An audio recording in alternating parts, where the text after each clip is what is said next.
मेरे प्रिय छात्र छात्राओं, मैं महेश झा, व्याकरण विषयक सहायक प्राध्यापक, कीर्ति नारायण कामाख्या, संस्कृत महाविद्यालय महरेल मधुबनी, आप सबों के लिए परम लघु मंजूषा ग्रंथस्थ निपातार्थ प्रकरण में एव शब्द का क्या अर्थ है, इस संबंध में जानकारी प्रस्तुत कर रहा हूँ। एव शब्दस्यार्थो अवधारणम् असंभवश्च एवे चानियोगे इति वार्तिके नियोगो अवधारणं तदभावो असंभवः इति कैयटोक्तेः। एव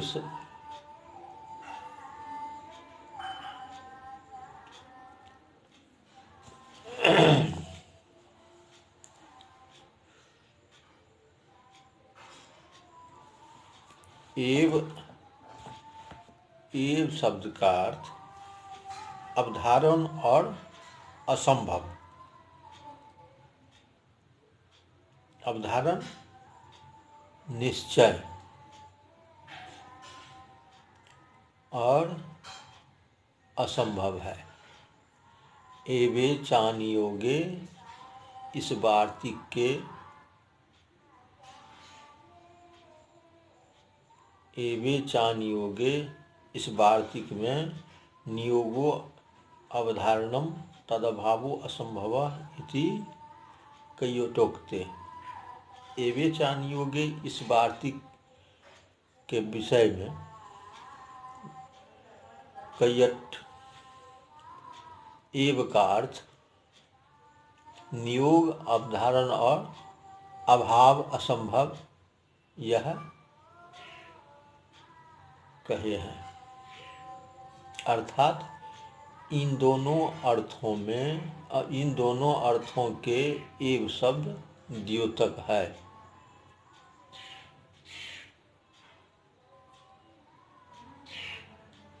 अनयोरर्थयोरेव रेव शब्दो द्योतका अतएव तम विनापि तदर्थ प्रतीति सर्वं वाक्यं सावधारणम् इति वृद्धोक्तम संगच्छते।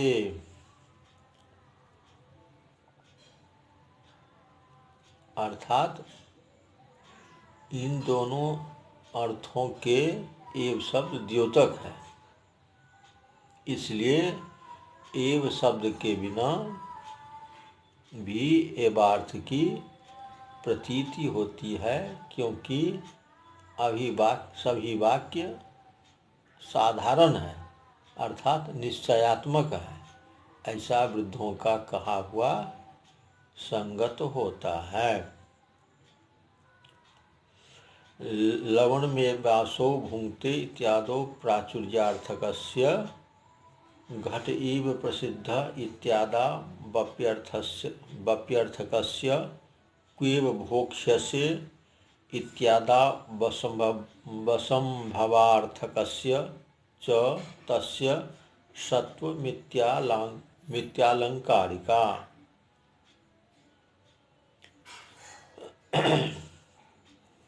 यहाँ पर लवण में वासो भुंक्ते, यहाँ पर लवण ही ज़्यादा खाता है। प्राचुर्य का एव शब्द, प्राचुर्य का द्योतक एव शब्द है।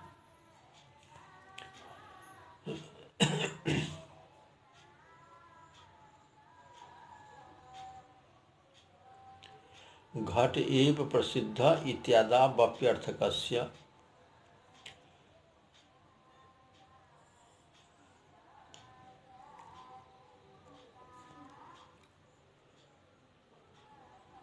घट एव प्रसिद्ध अर्थात घट भी प्रसिद्ध है। यहाँ अप्यर्थ का द्योतक एव शब्द है। क्वेव भोक्ष्यसे इत्यादा वसंभवार्थकस्य च तस्य सत्व मिथ्यालंकारिका क्वेव भोक्ष्यस्य, अर्थात स्थल की संकीर्णता है, यहाँ कहाँ खाओगे, यहाँ पर असंभव अर्थ का द्योतक एव शब्द है, अर्थात स्थल की संकीर्णता है, यह असंभव का द्योतक एव शब्द है, ऐसा आलंकारिक लोगों का कहना है।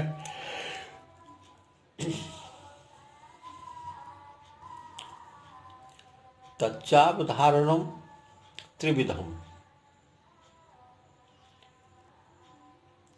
विशेष्य संगतैवकारेण्ययोगव्यवच्छेद रूपम, विशेषण संगतैवकारे अयोगव्यवच्छेद रूपम, क्रिया संगतैवकारेत्यंतायोगव्यवच्छेद रूपम। यहाँ अवधारण जो है 3 प्रकार का है। उसमें प्रथम है जो विशेष्य के साथ एव रहकर दूसरों में संबंध की निवृत्ति कराता है, जैसे पार्थ एव धनुर्धर, अर्थात अर्जुन ही धनुर्धारी है, इसलिए पार्थ अर्थात अर्जुन से इतर में नहीं रहने वाला जो धनुर्धरत्व गुण है, तद्गुण वाला अर्जुन है, यह बोध होता है। दूसरा भेद है पार्थ एव धनुर्धर, पार्थेतर वृत्ति यद धनुर्धरत्वं तादृश धनुर्धरत्ववान पार्थ इति बोधा इत्यन्यतरस्मिन् धनुर्धरत्व संबंध व्यवच्छेद। विशेषण संख्य एव जो विशेषण के साथ एव रहकर संबंधाभाव की निवृत्ति कराता है।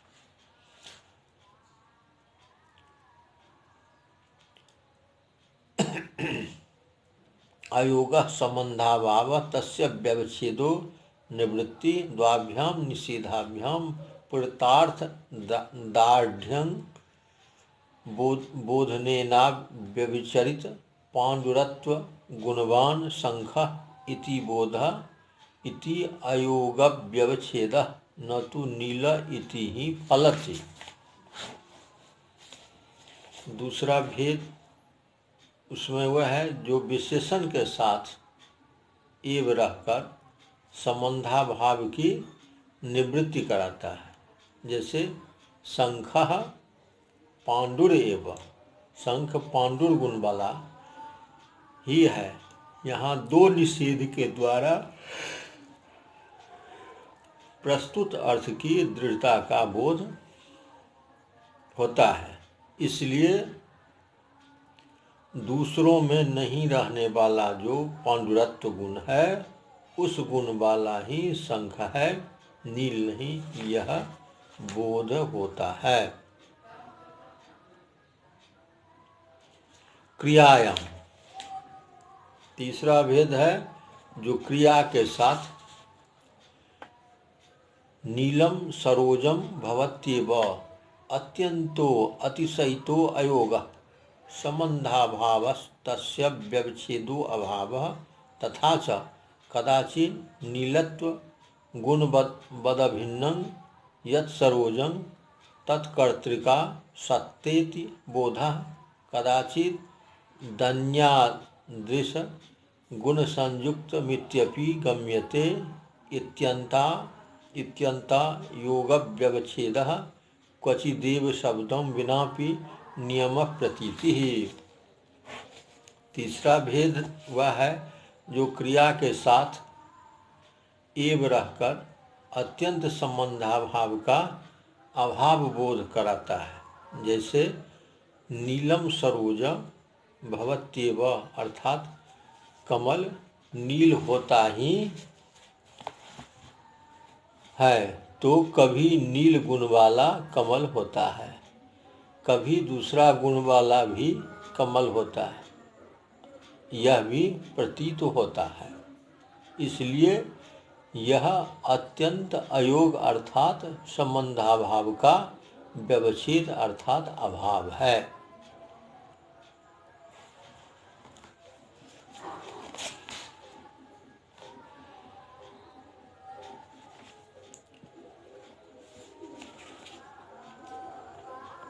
कहीं कहीं एव शब्द के बिना भी नियम की प्रतीति होती है।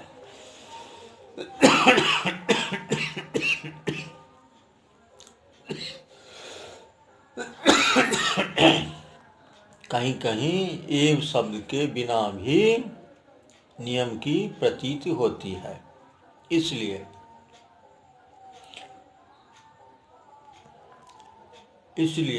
पशुपाशानिक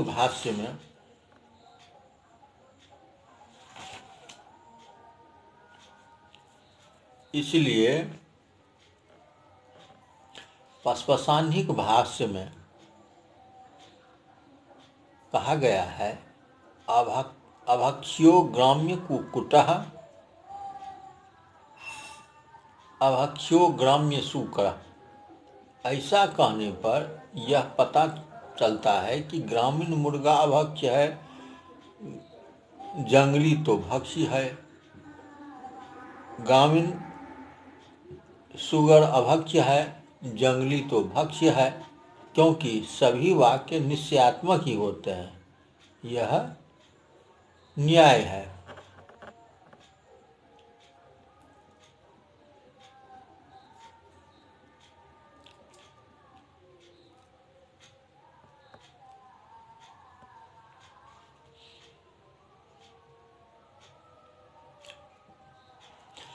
आलंकारिका अपि परिसंख्या अलंकार प्रकरण प्रमाणांतरेण प्राप्तस्यैव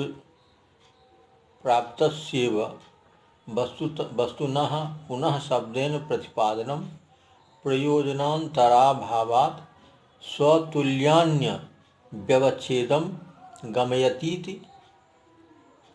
भागवतेऽपि लोके व्यवायामिकमद्य सेवा नित्यास्ति जन्तोर्नहि तत्र चोदना व्यवस्थितिस्तेषु विवाहयज्ञ सुराग्रहेरासु निवृत्तिरिष्टा इति। आलंकारिक मम्मट आदि ने भी परिसंख्या अलंकार के प्रकरण में यह कहा है कि अन्य प्रमाणों से प्राप्त जो वस्तु है उसको पुनः शब्दों से प्रतिपादन करना अन्य प्रयोजन के अभाव से अपने से तुल्य अन्य वस्तु को निवृत्त करता है। श्रीमद् भागवत में कहा गया है कि लोके व्यवायामिकमद्य सेवा नित्यास्तु जन्तोर्नहि च तत्र चोदना व्यवस्थितिस्तेषु विवाहयज्ञ सुराग्रहेरासु निवृत्तिरिष्टा।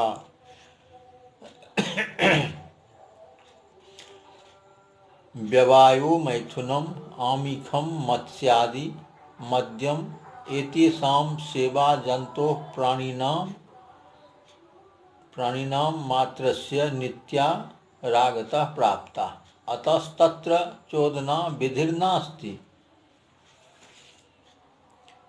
स्त्रीगमन मांसभक्षण मदिरापान प्राणी मात्र की नित्य है, उसमें प्रेरणा किसी की नहीं की जाती है, किंतु विवाह कर अपनी भार्या के पास गमन करें, दूसरी औरत के पास गमन नहीं करें। इसी प्रकार यज्ञ में ही मांस भक्षण करें, हमेशा नहीं, एवं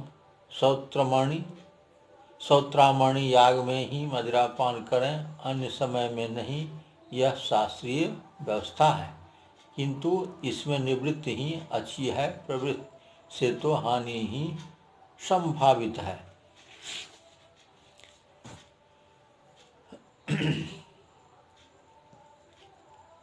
नन्वेव मृतो भार्यामुपेयात् शीखम भक्षेत सौत्रामण्यां सुरः गृह्णाति तेषां वैयर्थ्यं भार्यां विवाहितां तत्राह व्यवस्थिति इति तेषु पुनः प्रापणमित्यर्थः। नियमस्य अन्य निवृत्ति फलकत्वात् आह आसु निवृत्ति इष्टा अन्येष्वपि तदुक्तम। विधिरत्यंत म प्राप्तो नियमः पाक्षिके सति तत्र चान्यत्र च प्राप्तो परिसंख्येति गीयते। स्वर्ग कामो अश्वमेधेन यजेत इति विधि।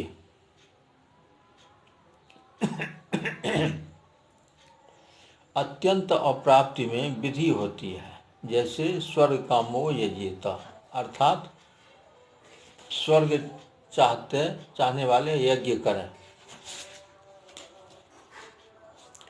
क्षुत प्रतिघातो यद्यपि शस्कादि मांसे ही स्वादि मांसैश्च भवति, तथापि शस्कादि मांसैरेव कर्तव्य इति परिसंख्यायते। पंच नखा भक्ष्या इत्यनेन शस्कादि मांसैरेव कर्तव्य इति परिसंख्यायते। पंच नखा भक्ष्या इत्यनेन नख विदलनावहननाभ्यां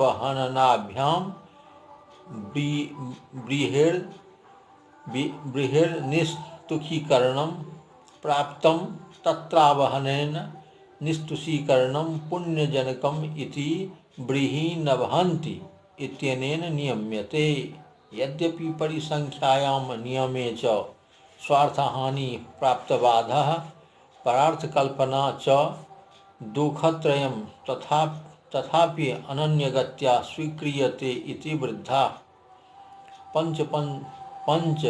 पंचनखा इत्यस्य नियमत्वेन भाष्ये व्यवहृतत्वात् अन्यनिवृत्तिरूप फलेनैक्याच्च नियमपदेन परिसंख्यापि व्याकरणेन गृह्यत इति संक्षेपः।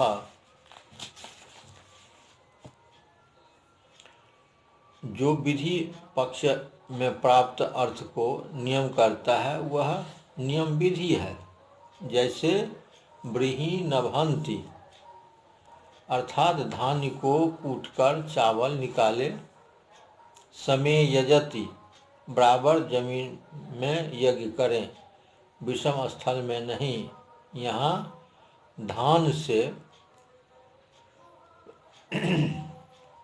भूसी का निकालना नख से भी प्राप्त है, उखल में कूटकर भी प्राप्त है, किंतु कूटकर ही चावल निकालने में पुण्य है, नख से नहीं। यह नियम करता है, इसलिए यह नियम विधि है। इसी प्रकार यज्ञ करना बराबर जमीन में भी हो सकता है, विषम स्थल में भी हो सकता है, किंतु श्रमदेश में यज्ञ करने से पुण्य होता है, विषम देश में यज्ञ करने से नहीं। यह नियम करता है, इसलिए यह नियम विधि है। इस प्रकार यह भाग पूर्णतः संपन्न होता है। धन्यवाद।